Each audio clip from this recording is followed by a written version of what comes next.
Hello everyone. So today we are going to discuss topic number 1.3, that is types of functions.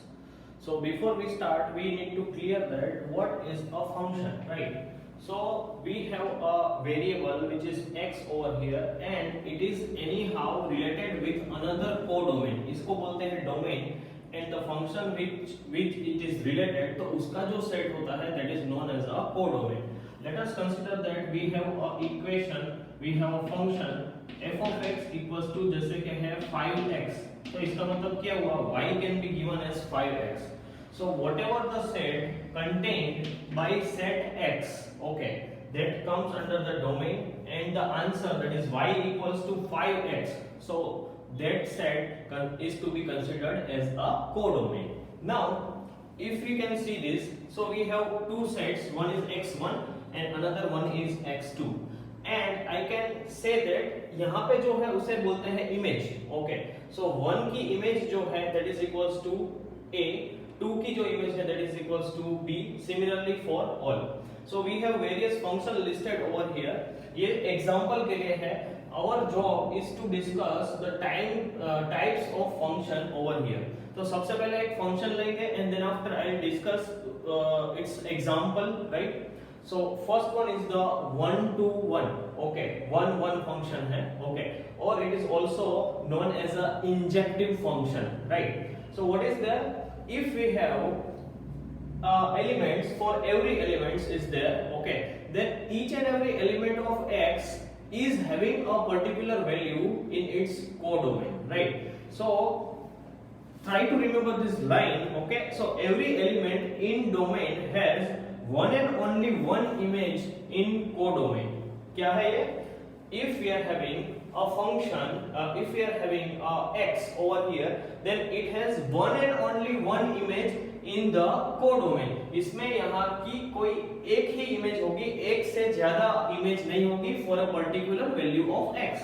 So let us check. We are having four different function, f1 है, f2 है, f3 है और f4 है. Out of these four, how many are 1, right?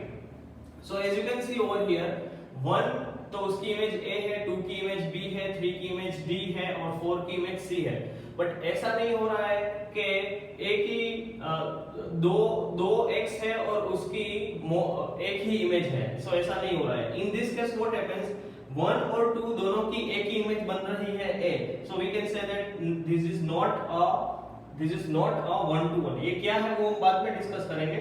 Figure number 3 देखो. So in this case also 1 and 2 की एक ही image बन रही है, that is a. Rest of them are fine, right? तो ये भी we can consider that it is also not 1 to 1, right? Figure number 4 देखिए आप.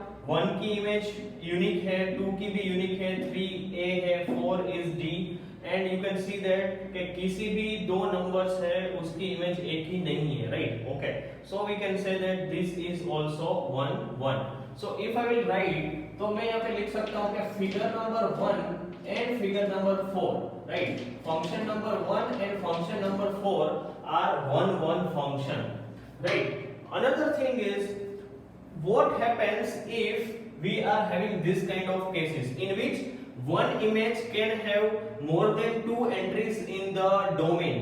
ठीक है, एक इमेज के दो replicates हो, ऐसा उसको क्या बोलेंगे, right? So this is known as a many one. It is known as a many one. Many one क्यों है? Because many elements of a domain has one image, so many one. Okay, तो आपको इसको याद रखना है. तो आप कैसे याद रख सकते हो कि whenever we are having a symbol like this, the lines which is going straight to only one element, okay, then we can say that it is 1. But when we are saying that it is many one, so normally it forms a V kind of shape. देखो ये V हो गया, यहाँ पे भी V हो गया.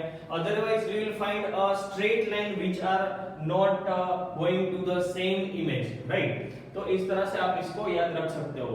If I want to write down it in a mathematical way, then for every x1 x2 belongs to x, f of x1 is equals to f of x2 implies that x1 is equals to x2, मतलब कि यहाँ पे अगर दो image same हो गई, यहाँ पे अगर दो इमेज सेम हो गई, इसका मतलब x1 है वो ही x2 है।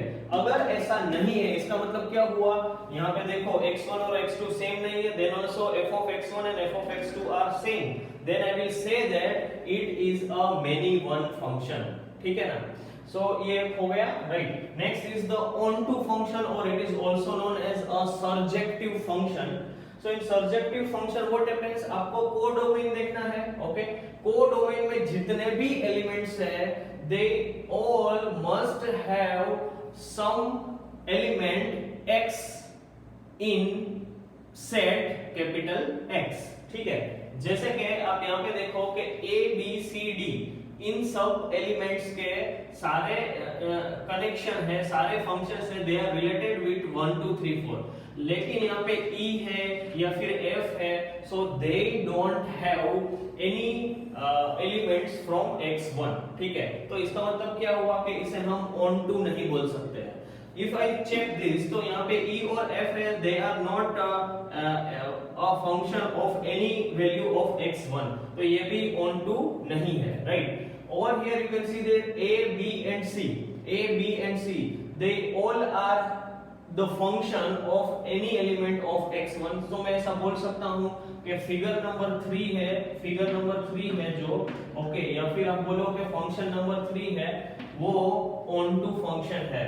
और हियर फंक्शन नंबर 4 f4 देख रहे हैं, सो a b c d सबके पास से अगर एरो जा रहा है, सबके साथ ये लाइन कनेक्टेड है, इसका मतलब आप समझोगे that is onto function, simple सी बात है, right? Okay, so this is also onto function. अगर ऑन टू नहीं है तो क्या लिखोगे आप, not onto function, they are not onto function. और एक इंपॉर्टेंट सी बात है यहाँ पे जो हमें ध्यान में रखनी है, दैट इज इक्वल्स टू के range of f, range of f मतलब के ये f की रेंज क्या होती है, जितने भी फंक्शन अपने x के साथ जो जुड़े हुए होते हैं, डोमेन सेट के साथ जुड़े होते हैं, वही उसकी रेंज होती है। जैसे कि यहाँ पे रेंज ऑफ x क्या होगी, सो a b c and d is range, e and f are not included. Similarly over here a c d are there, b e and f are not there, okay? तो range of f है that must be equals to y, तो यहाँ पे देखो कि range of f है a b c है, और यही तो y की वैल्यू है, y मतलब यहाँ पे x3 है, राइट?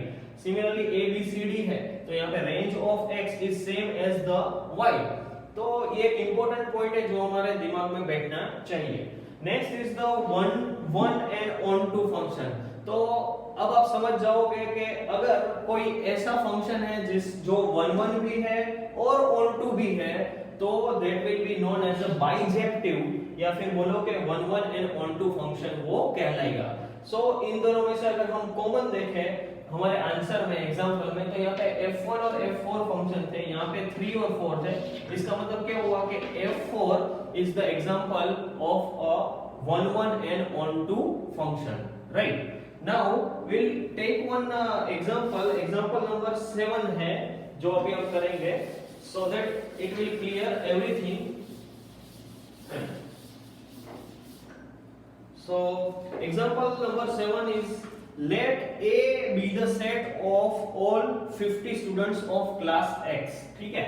So example number 7 है, we have 50 students of class X, ठीक है? चलो फिर, so let function f a to n, जहां पे n है वो क्या है, natural number, right? be a function defined by f of x equals to f of x equals to roll number of the student x, ठीक है? तो show that f is 1 1 but not on 2, तो यहाँ पे एक function दिया गया है और हमें प्रूव करना है कि ये 1 1 फंक्शन है और ऑन टू फंक्शन नहीं है। देखो अभी कोई क्लास है मान लो, और क्लास में कोई कितने स्टूडेंट है 50 स्टूडेंट है सो let us say name of the students are like this x1 x2 x3 x4 right okay and then after over here we have a set n we have a set n so in set n बहुत numbers आ जाएंगे 1 2 3 4 5 6 7 8 9 up to infinity there are numbers okay but if I will say that roll number 1 is there so इन दोनों का function है वो कुछ इस तरह से होगा x1 is related to 1 like this okay now similarly up to x50 I will have a roll number which is equals to 50 what we have to prove 1 1 that means no two students ऐसा कभी नहीं हो सकता है कि दो student हो और दोनों को सेम रोल नंबर असाइन किया गया हो right so I can say that it is a 1 1 function right अभी ऑन टू नहीं है ये प्रूव करना है ऑन टू नहीं है मतलब कि क्या all the elements of set n है उन सब के लिए स्टूडेंट अवेलेबल है so if you see natural number में 51 भी आता है so for roll number 51 do we have any students as you know we have 50 number of students only that means 51 के लिए we don't have any specific student and hence I can say that it is not on to function right so इस तरह से आपको दूसरे examples भी solve करने हैं the topic is very easy okay so that's it for today thank you so much